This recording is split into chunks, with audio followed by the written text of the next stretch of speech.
नमस्कार दोस्तों। जय श्री कृष्ण। राधे राधे। दोस्तों, आज की जो हमारी प्रस्तुति है वह सबसे अलग है, क्योंकि आज हम बात करेंगे गरुड़ पुराण के उन रहस्यों के बारे में जिसे हर एक व्यक्ति को जानना ज़रूरी है। क्योंकि मृत्यु ही एक ऐसी चीज़ है जो सबको किसी न किसी दिन आनी ही है। इसलिए आज हम आपको रूबरू कराने वाले हैं गरुड़ पुराण के उन रहस्यों को जो मृत्यु के बाद होता है। और मैं आपको बता दूं कि अगर ये वीडियो आप देख रहे हैं तो इसे अंत तक ज़रूर देखिएगा, क्योंकि यह गरुड़ पुराण की कथा है और भगवान श्री कृष्ण कहते हैं कि गरुड़ पुराण की कथा को कभी भी आधा अधूरा नहीं सुनना चाहिए। इसलिए आप इसे पूरा ज़रूर देखें और सच्ची श्रद्धा से एक बार कमेंट में जय श्री कृष्ण ज़रूर लिखें। तो चलिए जानते हैं गरुड़ पुराण के इस रहस्य के बारे में। मित्रों, गरुड़ पुराण जन्म से लेकर मृत्यु और उसके बाद आत्मा के सफर तक के बारे में कई बातें बताता है। इतना ही नहीं, गरुड़ पुराण में मृत्यु से जुड़े संस्कारों को लेकर कई नियम भी बताए गए हैं, जिनका पालन करने से मृतक की आत्मा को शांति मिलती है और उसे अच्छी गति मिलती है। वहीं पूर्वजों के आशीर्वाद से व्यक्ति का परिवार खूब तरक्की सुख समृद्धि पाता है। गरुड़ पुराण के अनुसार मृत्यु के बाद मनुष्य के शरीर की आत्मा 13 दिनों तक अपने ही घर में रहती है। इसलिए मृत्यु के बाद 13 दिनों तक कई संस्कार किए जाते हैं। मृतक की आत्मा के लिए रोज भोजन निकाला जाता है। इसके बाद 13वीं की जाती है, पिंडदान किया जाता है। दरअसल मृत्यु के बाद यमदूत आत्मा को तुरंत अपने साथ यमलोक ले जाते हैं, जहां उसके कर्मों का हिसाब किया जाता है और फिर 24 घंटे बाद आत्मा फिर से अपने घर लौट आती है। इसके पीछे वजह उसके अपने परिवार के प्रति मोह होता है। यहाँ आत्मा अपने परिजनों के बीच भटकती रहती है, उन्हें पुकारती रहती है, लेकिन जब परिजन उसकी आवाज़ नहीं सुनते हैं तो वह बेचैन हो जाती है, क्योंकि उसके शरीर का भी अंतिम संस्कार हो चुका होता है। लिहाजा वह अपने पुराने शरीर में भी प्रवेश नहीं कर पाती है। इस दौरान आत्मा इतनी कमज़ोर हो जाती है कि वह कहीं भी यात्रा करने में असमर्थ रहती है। फिर परिजन पिंडदान करते हैं। 13वीं के दिन ज़रूरी संस्कार करते हैं, जिससे आत्मा को बल मिलता है और वह यमलोक की यात्रा करती है। इतना ही नहीं, पिंडदान के समय दिया गया भोजन आत्मा को 1 साल तक शक्ति देता रहता है। इसलिए पिंडदान को बेहद ज़रूरी माना गया है। वहीं जिन आत्माओं के लिए पिंडदान नहीं किया जाता है, यमदूत उन्हें 13वें दिन जबरदस्ती घसीटते हुए यमलोक की ओर ले जाते हैं।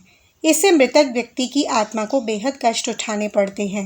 वहीं जिन लोगों के कर्म खराब रहते हैं, उनकी आत्मा भी बहुत कष्ट उठाती है। गरुड़ पुराण के अंदर उल्लेख मिलता है कि जब कोई इंसान मरता है तो उसे यमदूत लेने आते हैं, और जब इंसान की मौत होने वाली होती है तो उसे दिव्य दृष्टि प्राप्त हो जाती है, जिसकी वजह से वे तीनों लोक को देख सकता है। गरुड़ पुराण के प्रथम अध्याय के अंदर उल्लेख मिलता है, जब यमदूत मरने वाले इंसान के निकट आते हैं तो उसके बाद उस इंसान की इंद्रियां विकल हो जाती हैं और यमदूत उसके प्राण शरीर से निकाल लेते हैं। गरुड़ पुराण बताता है कि कौवे के समान काल, बड़े दांत वाले और क्रोधपूर्ण नेत्रों वाले यम के दूत जब मरने वाले इंसान के समीप आते हैं तो वह डर कर मल और मूत्र त्याग देता है। संसार में वासना के मोह के अंदर फंसा व्यक्ति शरीर को छोड़ना नहीं चाहता है, लेकिन यमदूत उसे पकड़कर जबरदस्ती शरीर से बाहर निकालते हैं और अपने भौतिक शरीर को छोड़कर हाय हाय करता हुआ वह प्राणी यमदूतों के द्वारा पकड़कर खींचा जाता है। नरक के अंदर की जाने वाली यात्राओं के बारे में बताते हैं। दोस्तों, गरुड़ पुराण कहता है कि जब इंसान खत्म होता है तो उसके शरीर से आत्मा निकल जाती है और उसके बाद वह अपने शरीर को नीचे पड़े हुए देख सकता है। बहुत सी आत्माओं को अपने शरीर से मोह होता है तो वह वापस अपने शरीर के अंदर प्रवेश करने की कोशिश करती हैं, लेकिन वह इसके अंदर सफल नहीं हो सकती हैं। उसके बाद माया मोह से बंधी हुई वह आत्मा ज़ोर ज़ोर से रोने बिलखने लग जाती है। गरुड़ पुराण यह कहता है कि कर्म फल का नाश सैकड़ों वर्ष बीत जाने के बाद भी नहीं होता है।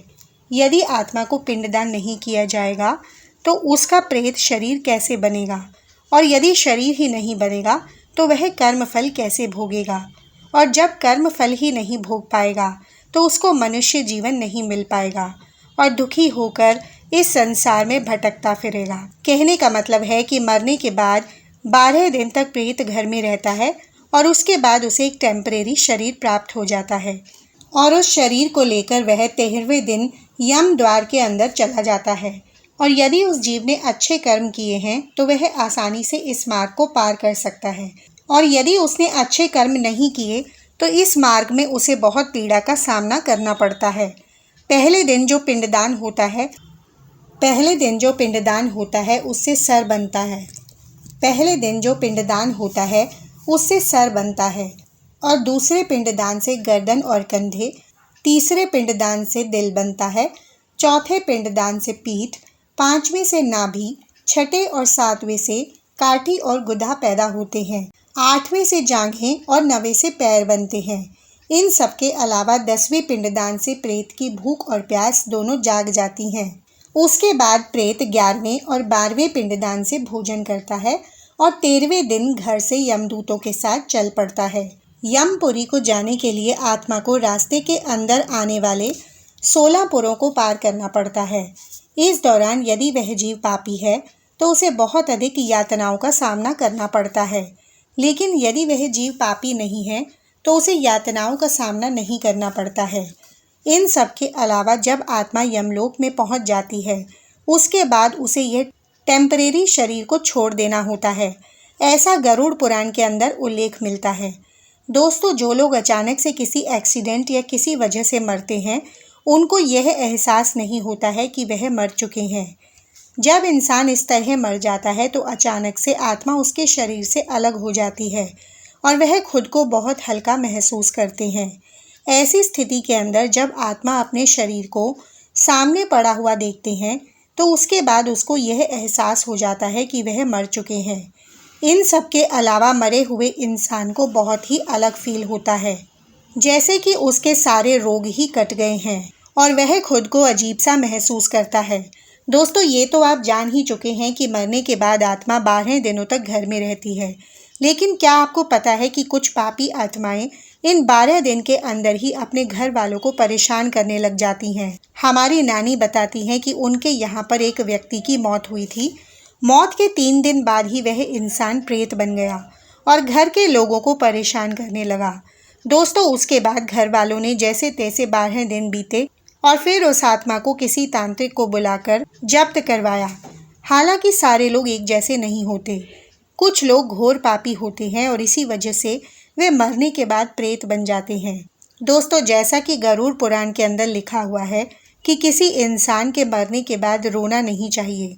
रोने की वजह से आत्मा को भी कष्ट पहुंचता है। जब आत्मा अपने परिजनों को रोते हुए सुनती है तो उसे भी बहुत अधिक दुख होता है। यह आत्मा की विदाई का समय होता है। ऐसी स्थिति के अंदर यदि कोई रोता है तो आत्मा के मन में वैराग्य का भाव नहीं आता है, जो उसकी आगे की यात्रा के अंदर बाधक होता है।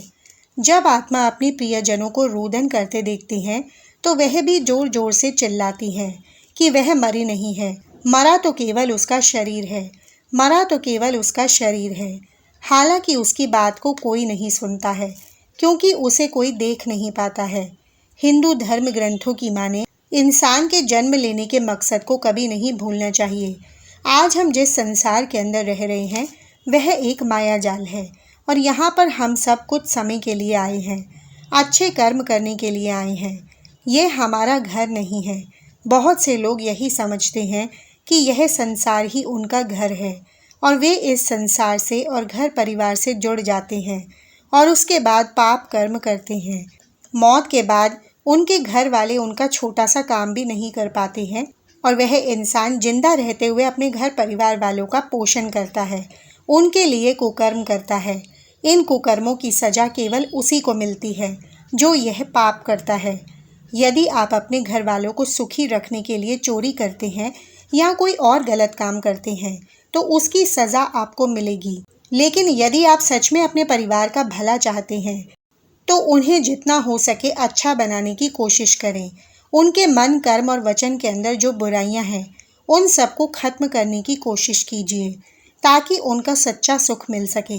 गरुड़ पुराण के अनुसार एक अत्यंत दुर्गम यम मार्ग है जो पुण्य आत्माओं के लिए बहुत सुखद है तो बुरे लोगों के लिए बहुत अधिक दुखद है। गरुड़ जी कहते हैं, हे भगवान, आपने भक्ति के मार्ग में वर्णन किया है और इसमें होने वाली गति का भी वर्णन किया है। अब हमें धन्य कर यम मार्ग के बारे में जानना चाहते हैं। हमने सुना है कि जो इंसान भगवान की भक्ति से विमुख हो जाते हैं उनकी दुर्गति होती है, और जो लोग भगवान का नाम नहीं लेते हैं उनकी मरने के बाद गति नहीं होती है, और ऐसे पापी लोग बार बार जन्म लेते हैं और बार बार मरते हैं। हे भगवान, यम मार्ग में जो दुख प्राप्त होते हैं उनके बारे में हमसे कहें। उसके बाद भगवान कहते हैं कि हे मुनिवर सुनो, मैं अब यम मार्ग के बारे में वर्णन करता हूँ, जिसमें पापी लोग अथाह पीड़ा भोगते हैं, और यह सुनना भी बहुत भयावह है। जो प्राणी सदा पाप कर्म करते हैं, दया और धर्म से उनका कोई मतलब नहीं होता, दुष्ट लोगों की संगति में रहते हैं, सच शास्त्र और सत्संग से विमुख हैं, धन और मन से चूर हैं, आसुरी तत्वों को प्राप्त है, जिनका शरीर विषयों में रमा हुआ है, और जो मोह जाल के अंदर फंसे हुए हैं और कामनाओं को भोगने में लगे हैं, ऐसे व्यक्ति नरक के अंदर गिरते हैं। पापियों को नरक में यातनाएं दी जाती हैं, और जो लोग अच्छे होते हैं उनको अच्छी गति मिलती है। पुण्य और पापों के फलों को पूर्व में भोग कर कर्म संबंध से उसे कोई शारीरिक या मानसिक रोग हो जाता है। मानसिक और शारीरिक रोग से युक्त और जीवन धारण करने की आशा के साथ उस व्यक्ति की जानकारी के बिना ही सर्प की भांति बलवान काल उसके पास पहुंचता है।